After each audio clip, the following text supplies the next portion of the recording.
అందరికీ నమస్కారం అండి. ఆంధ్రప్రదేశ్ ప్రభుత్వం ఇచ్చిన హామీ మేరకు రైతులకు అన్నదాత సుఖీభవ కింద 20,000 అందిస్తామన్నారు.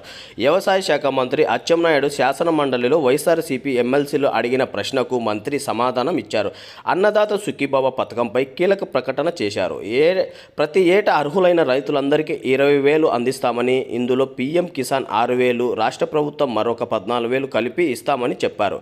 41.4 లక్షల మందికి రైతులకు ఈ పథకం అందిస్తామని, ఇందుకోసం ఇప్పటికే బడ్జెట్లో 45,000 కోట్లు కేటాయించిన విషయాన్ని మంత్రి గుర్తు చేశారు. ఇలాంటి వీడియోలు మీకు నచ్చినట్లయితే లైక్ చేసి, షేర్ చేసి, సబ్స్క్రైబ్ చేసుకోండి ఫ్రెండ్స్.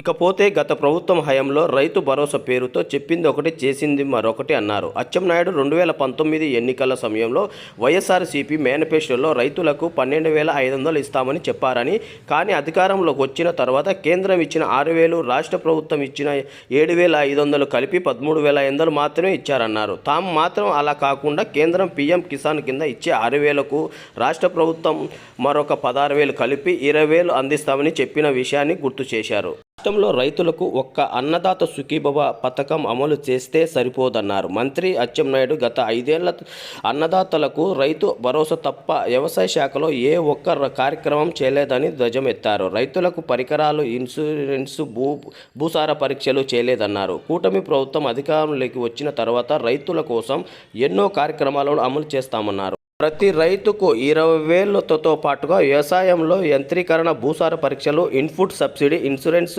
డ్రోన్ టెక్నాలజీ అమలు వంటి ఎన్నో మార్పులు తీసుకువస్తామన్నారు. ఇలాంటి వీడియోలు మరిన్ని మీ వరకు చేరాలంటే మా ఛానల్ని లైక్ చేసి, షేర్ చేసి, సబ్స్క్రైబ్ చేసుకోండి. అలాగే మీ ఫ్యామిలీ మెంబర్స్కి, మీ ఫ్రెండ్స్కి కూడా షేర్ చేయండి.